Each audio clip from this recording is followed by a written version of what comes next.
Bueno, en primer lugar, muy buenos días con todos los que están conectándose para asistir a este conversatorio. Quisiera también agradecer a los organizadores de este evento. Me parece que es un tema de suma relevancia conversarlo y decir algunas cosas que no se dicen, ¿no?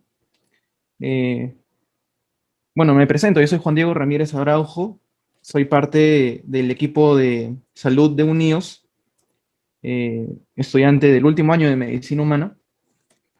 Y antes de iniciar, quisiera decir que eh, hay muchas cosas que se están malinterpretando sobre este tema y que espero resolver conforme vayamos desarrollando esta pequeña ponencia.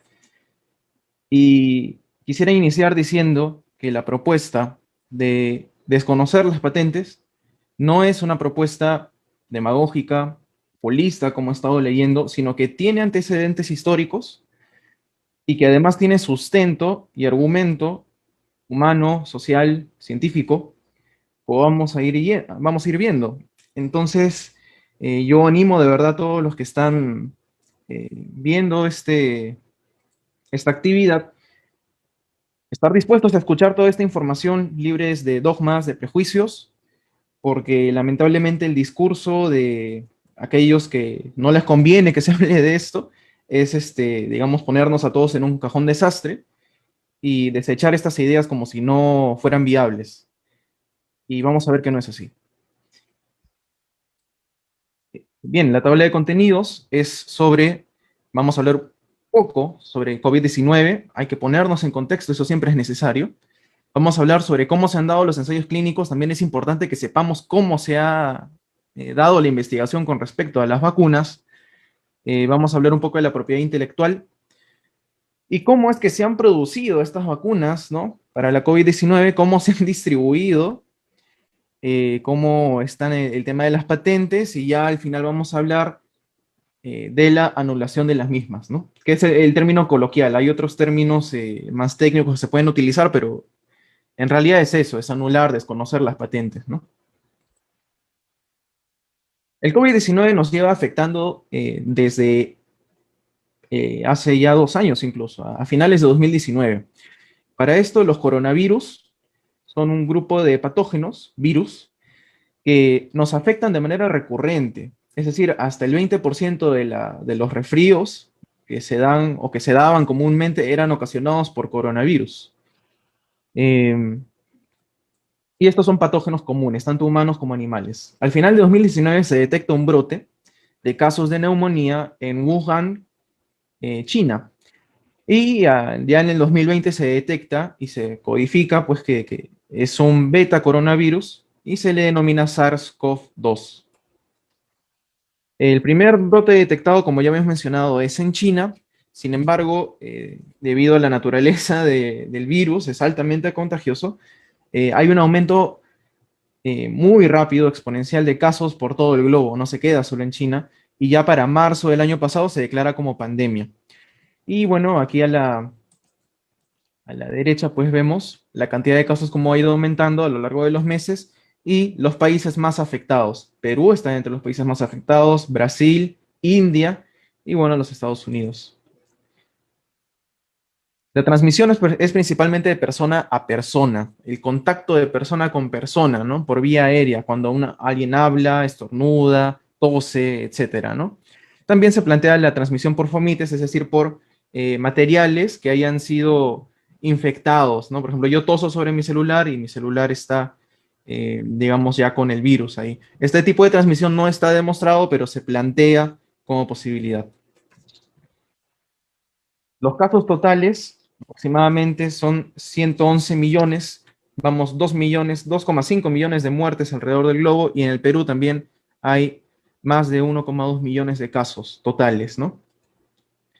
La transmisión principalmente de persona a persona, también se ha planteado la transmisión aérea a distancia, es decir, no solamente mediante, digamos, el contacto directo con la otra persona, sino que incluso se puede transmitir, de acuerdo a algunos estudios, hasta 6 metros de distancia. Son métodos de transmisión que se plantean, no están del todo demostrados, y la manera en cómo se podría transmitir tan lejos es mediante la conversión a aerosoles, ¿no? En gotas microscópicas que transmiten el virus, ¿no? Es importante saber que el periodo de incubación es de 4,5 días en promedio, hasta 14 días, y el número de reproducción básico, o el R0, que es el número que nos dice a cuántas personas va a infectar un solo caso. O sea, un infectado, a partir de un infectado, ¿cuántos casos van a haber? Es de 2,5 a 3, más o menos. Signos y síntomas, como ya lo sabemos: enfermedad respiratoria grave, fiebre, tos, disnea. También puede haber fatiga, un síndrome febril, ¿no? Mialgias. Puede haber disminución del sentido del olfato, del gusto, y también malestar gastrointestinal. En algunos pacientes, no en todos, el 80% de los pacientes va a ser una enfermedad leve o asintomática, pero hay algunos pacientes, sobre todo con factores de riesgo, que no es el motivo de la charla, puede ser neumonía bilateral con fallo multiorgánico, incluso muerte. Los pacientes con comorbilidades son los más afectados, los que tienen cáncer, enfermedades cardiovasculares, diabetes, enfermedades pulmonares, y también los pacientes adultos mayores, ¿no? Tienen mayor riesgo de infección por COVID-19 y no hay un tratamiento específico. Algunas vacunas, lo estoy dejando acá para que se revise. He dejado mi correo al inicio también por si desean estas diapositivas que tienen todas las fuentes, ¿no? Es un virus ARN, y solamente para que se sepa, ¿no?, que hay una proteína específica, o sea, que hay una parte de la estructura del virus que es la que le permite ser tan infeccioso, que es la proteína S. S viene de spike o de espiga. Y esta proteína es como la llave que le permite al virus ingresar al cuerpo. Se une a la cerradura, por así decirlo, de ciertas células e ingresa y las infecta.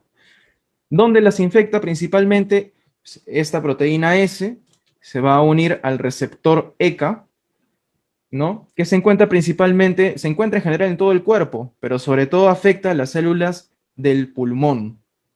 Células del pulmón. Entonces, ¿qué sucede? Básicamente que al unirse a este receptor, ingresa a la célula y genera todo el daño, ¿no? Principalmente, ¿a qué afecta? Al tracto respiratorio, a los pulmones, ¿no? Y la enfermedad grave se va a dar no tanto por el virus mismo, sino por la respuesta de nuestro cuerpo ante el virus. Eso es lo que ocasiona la enfermedad más grave. Pasamos a los ensayos clínicos.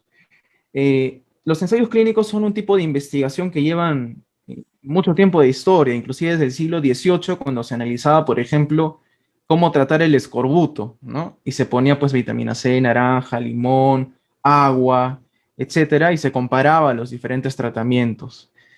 A inicios del siglo pasado es cuando se introduce el concepto de aleatorización, es decir, digamos, no solamente de aleatorización, sino de doble ciego, de que ni el investigador ni el paciente sepa qué tratamiento se le está dando. Y esto fue introducido por Fisher en 1926 en la investigación, digamos, agrícola, y Anderson ya en el ambiente, pues, clínico. Un ensayo clínico se define, digamos, es debidamente planificado y ejecutado, y es la mejor técnica experimental para evaluar la eficacia de una intervención. Y eso es lo esencial y lo que lo diferencia de otros tipos de estudio. En un ensayo clínico siempre hay una intervención, hay un investigador que interviene dándole un medicamento, un tratamiento, una vacuna a una población, y se estudia los efectos de esta intervención. ¿Cómo se define? Es un estudio prospectivo, es decir, es un estudio que se hace a futuro, no es un estudio donde uno revisa antecedentes, no, es un estudio que sigue a lo largo del tiempo a un grupo de personas.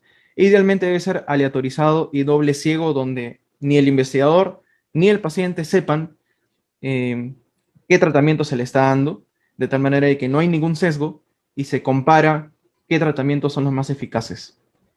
Hay fases para los ensayos clínicos, esto es importante saber: fase 1, fase 2, fase 3, fase 4, vamos a explicar brevemente qué son, y estos pueden, pues, sobreponerse unos a otros, ¿no? Como vemos en esta gráfica. ¿En qué consisten? Básicamente hay una fase primero preclínica, donde se hace estudios en laboratorio, por ejemplo, células en el laboratorio, y se estudia el efecto del fármaco en cuestión sobre las células in vitro, se le llama en el laboratorio, y también se experimenta en animales pequeños, eso se llama experimentación in vivo. Y se hace a grandes variedades de dosis para obtener alguna idea de cuál podría ser el efecto de este fármaco en el cuerpo. En la fase cero son dosis muy pequeñas que se utilizan en grupos pequeños de personas y se evalúa la respuesta del cuerpo frente a la intervención, en este caso, frente al medicamento. En la fase uno hay más personas, de 10 a 100 voluntarios, y se analiza pues qué dosis, qué vías son las más adecuadas para establecer si la droga o el principio activo es seguro y tolerable, si es que el cuerpo puede tolerar esa dosis y esa droga. En la fase 2, ahí ya son pacientes participantes de un tratamiento aleatorizado y muy controlado, se les hace una serie de pruebas, por ejemplo, pruebas genéticas, y se determina qué dosis es la mejor y se determina la efectividad, además también de garantizarse la seguridad de la droga. La fase 3 consiste en cientos hasta miles de pacientes y lo que hace es confirmar que el tratamiento en cuestión es realmente efectivo en poblaciones de mayor número. Y en la fase 4 lo que se hace es hacer una especie de vigilancia después de la comercialización de la droga para ver posibles efectos a largo plazo que son por lo general poco frecuentes.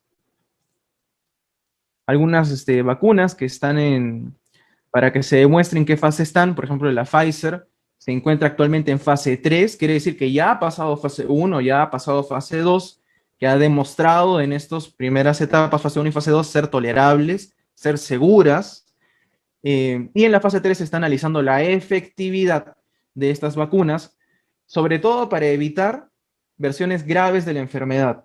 Todavía estamos por ver si es que las vacunas evitan la transmisión del virus, pero de que evita la enfermedad grave, eso sí hay bastante evidencia digamos, que lo respalde. Ha pasado a fase 3, se reporta y se publica.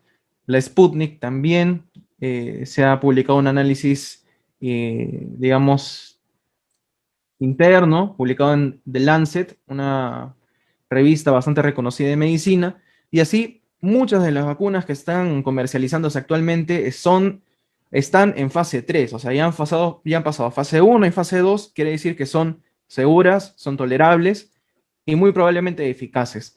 El único problema es la Sinopharm, que, digamos, lamentablemente sus estudios de fase 3 no son públicos, no están publicados para el libre escrutinio de toda la comunidad científica, sino que solamente publican análisis internos por medio de comunicados y, bueno, ese es otro tema, ¿no?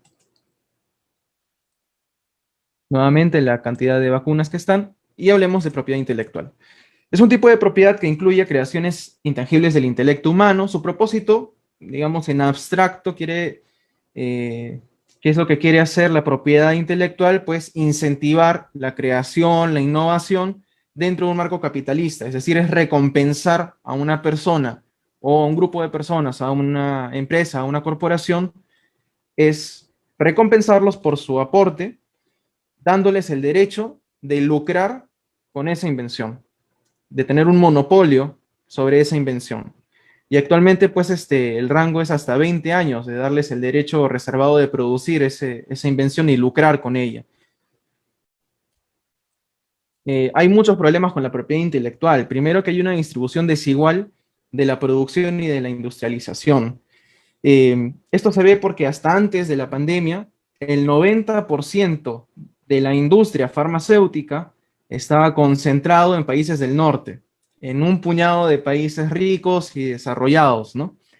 Y está concentrado ahí de tal forma que todo lo que se produce beneficia también solamente a esos países desarrollados. Hay una acumulación de propiedad intelectual en solo unas pocas empresas. Es más, la cantidad de empresas que producen, pues, sobre todo en el ámbito farmacéutico, que es el tema, ha ido disminuyendo con el tiempo, ¿no? Hay una monopolización, como la empresa se reserva el derecho de ella solamente producir el medicamento que ha desarrollado, pues hasta antes de la pandemia había un aumento artificial de precios enorme para lucrar sobre ellos y esto pues a su vez generaba inaccesibilidad y escasez.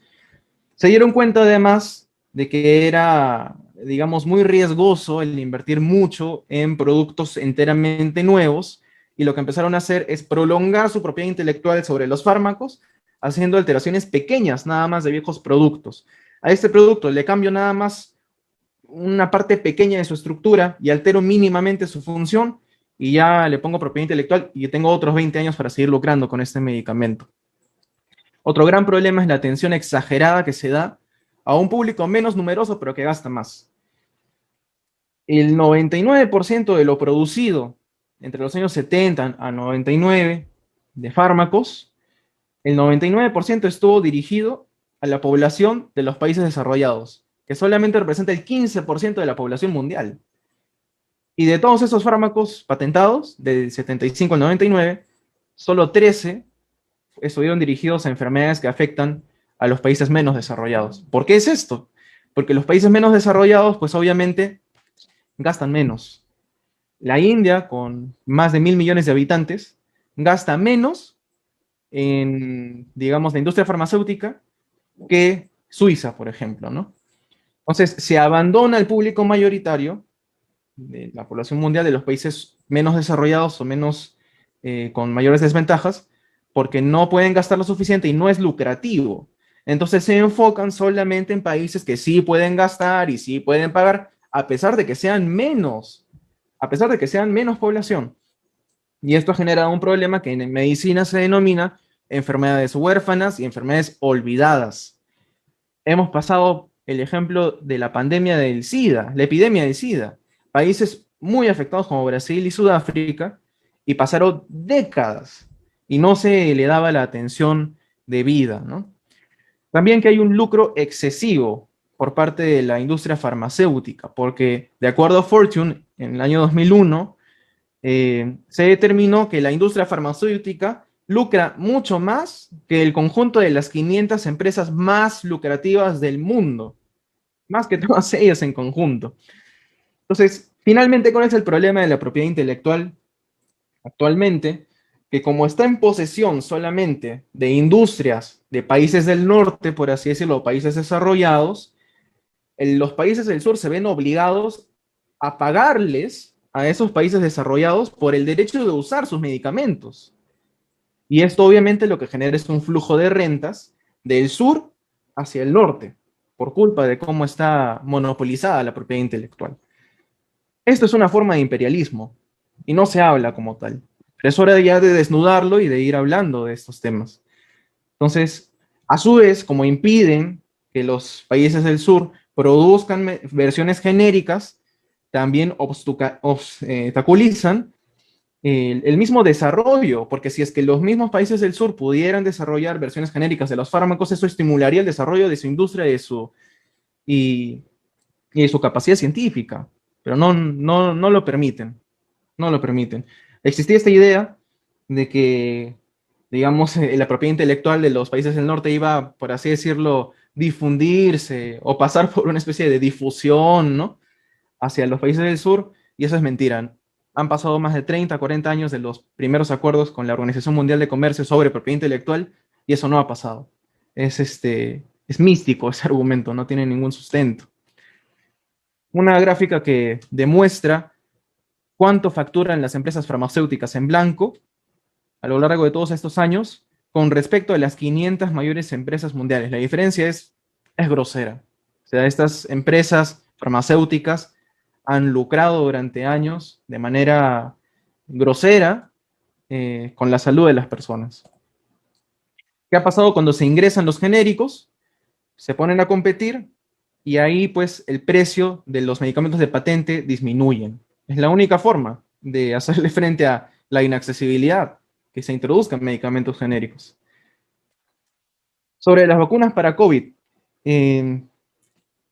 los billones de dólares que fueron invertidos para el desarrollo de las vacunas han sido, digamos, invertidas por empresas, corporaciones, gobiernos, organizaciones internacionales y de universidades. Hay un mito de que se cree que solamente los laboratorios han puesto de su billete para desarrollarlo, y eso es mentira, porque los gobiernos han invertido también en el desarrollo de esas vacunas, las universidades han invertido para el desarrollo de estas vacunas, y el desarrollo de las mismas, nuevamente repitiendo digamos, la estructura imperialista de la industria farmacéutica, el desarrollo de estas vacunas se ha concentrado básicamente en países desarrollados. En Norteamérica el 40%, Asia y Australia el 30% y Europa el 26%.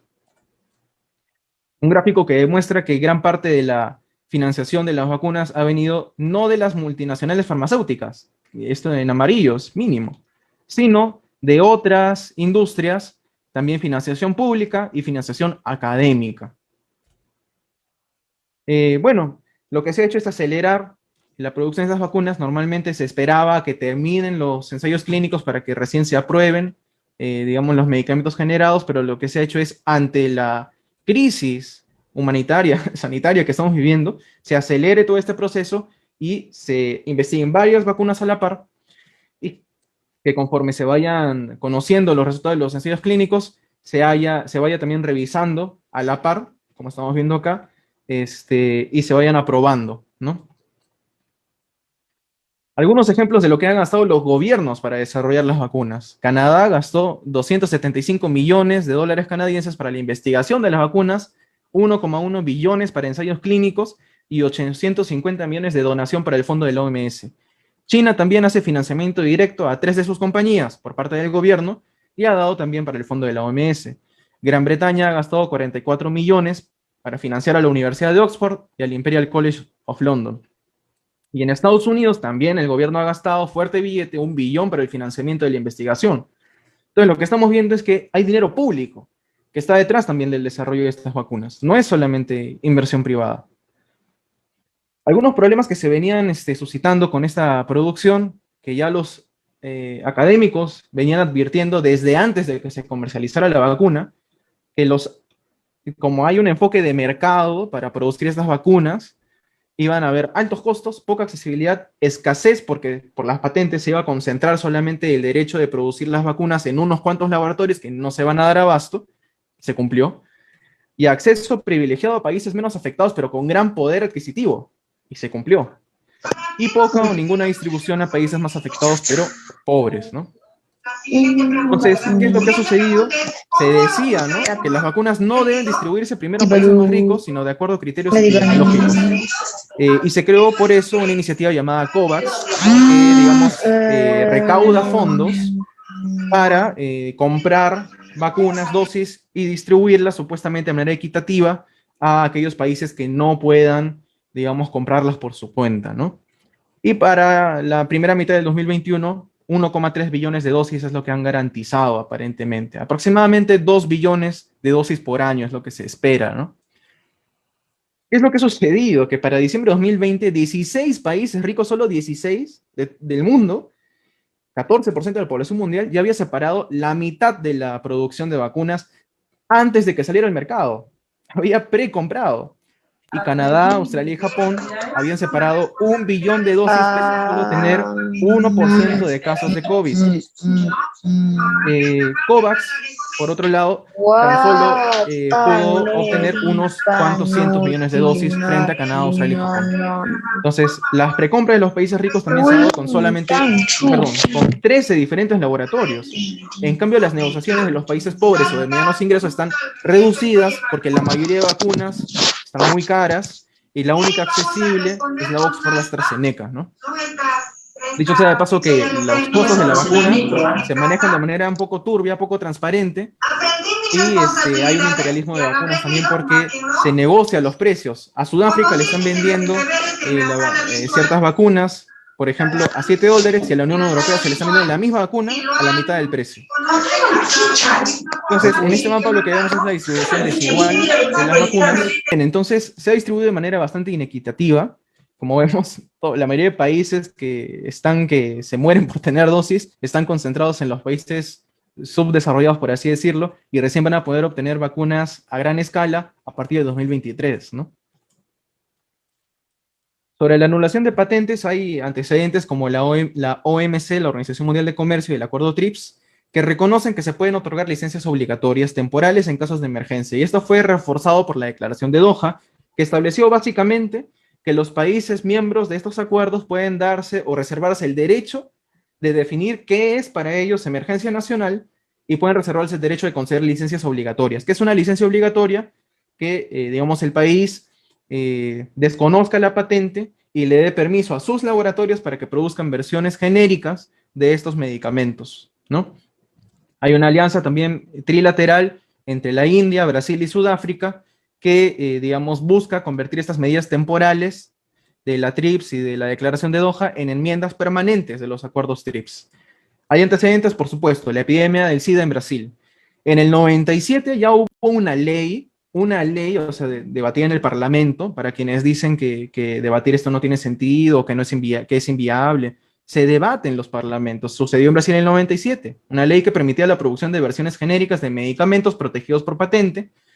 Se utilizó también esta medida para tratar de negociar con los medicamentos y reducir sus precios, pero estas negociaciones fracasaron y el Brasil pues otorgó una licencia obligatoria en 2007 para la producción nacional de Efavirenz, por ejemplo, porque el precio era muy alto, como estaban vendiendo los laboratorios, querían solamente su lucro. Entonces, mediante esta medida de licencia obligatoria, desconociendo la patente, pues bajó significativamente el precio de este medicamento, ¿no?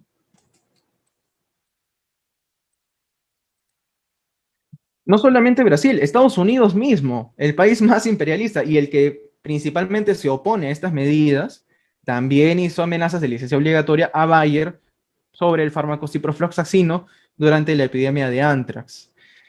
Tailandia hizo lo mismo con los fármacos Caletra y Sanofi Aventis. La India en 2012 también dio una licencia obligatoria a su laboratorio de genéricos Natco Pharma para que produzca el fármaco Sorafenib, patentado por Bayer. Israel hace poquísimo, el año pasado, 2020, dio una licencia obligatoria para comprar versiones genéricas del fármaco Caletra de AbbVie Inc. Entonces, estas licencias obligatorias no solamente permiten que el país produzca genéricos, sino que también compre genéricos. Es decir, si es que Argentina y Brasil se sumaran a esta iniciativa, nosotros también podríamos comprarle versiones genéricas accesibles a Brasil y a Argentina y que estos produzcan también vacunas para la región, ¿no?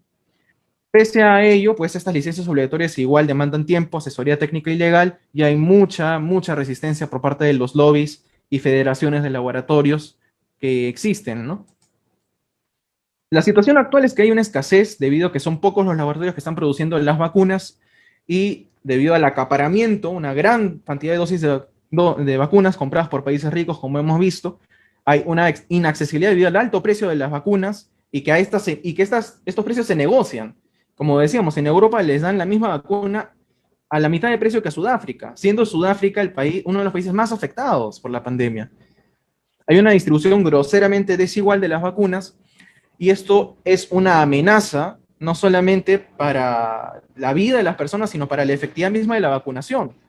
Porque el objetivo es vacunar a la mayor cantidad de personas en el menor tiempo posible, para evitar muertes y contagios, para incentivar una reactivación económica pronta y sobre todo evitar la aparición de nuevas variantes. Algunos iluminados que escriben pues, para diversas revistas han dicho que la vacunación ya no va a ser efectiva para terminar con la enfermedad, sino que simplemente ya hay que resignarnos a que solamente nos va a ayudar a hacer formas menos graves, porque ya están apareciendo nuevas variantes. Pero estas personas se están olvidando de que si hubiéramos podido vacunar masivamente y de manera justa, con criterio epidemiológico, los países más afectados, sí habría existido la posibilidad de cortar esta pandemia.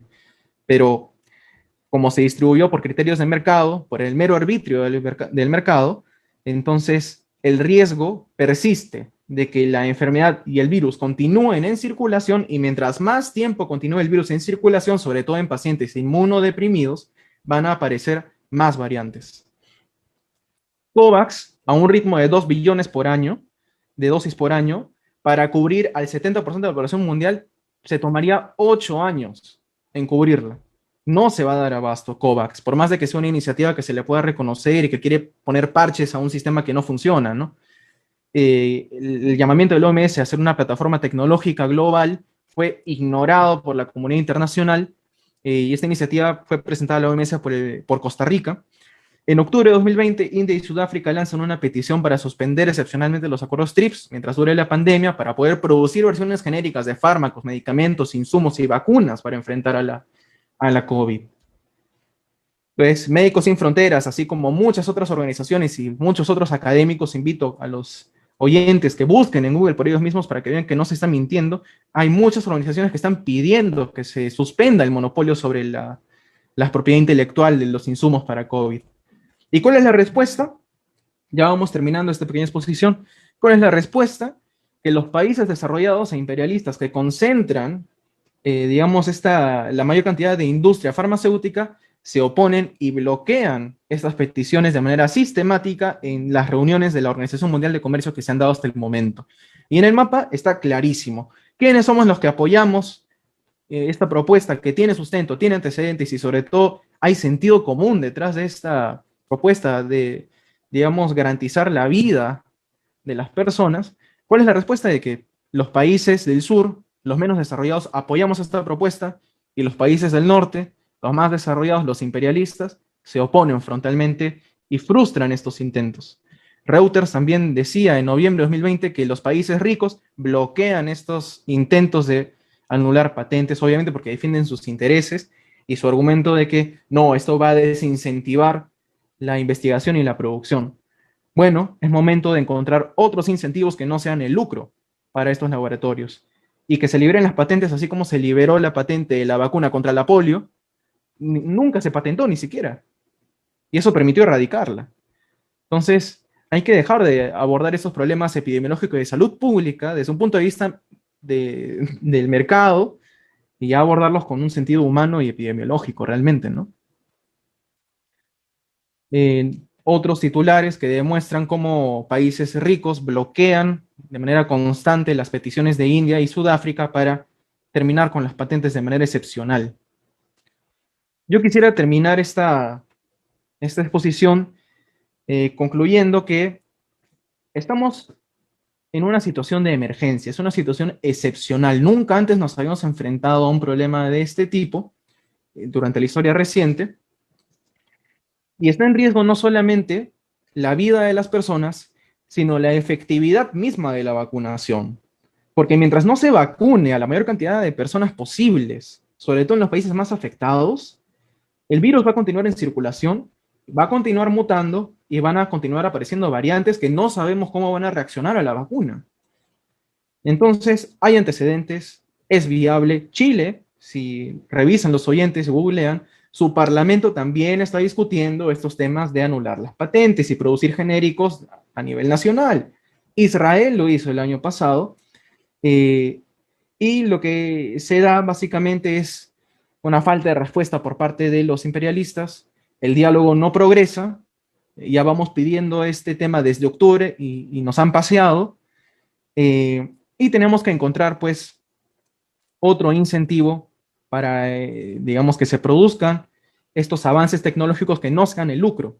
Y por último, quisiera decir a aquellos que tanto se quieren pues centrar en argumentos capitalistas, que en realidad les convendría más, y no se dan cuenta, esto los sesga, les convendría más el vacunar a todas las personas en el menor tiempo posible, porque esto permitiría una reactivación económica mundial, lo cual permitiría recuperar los trillones de dólares que se van perdiendo, ¿no? Pero no se dan cuenta de esto y siguen bloqueando los pedidos una y otra vez de anular las patentes. Yo creo que es posible, yo creo que hay antecedentes, yo creo que es momento de ya empezar a discutir abiertamente esta posibilidad.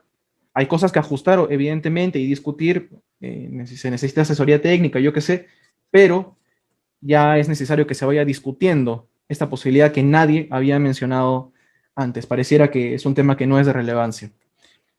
Bueno, con esto yo termino la intervención y, bueno, también a la expectativa de lo que puedan aportar los demás ponentes el día de hoy. Muchas gracias.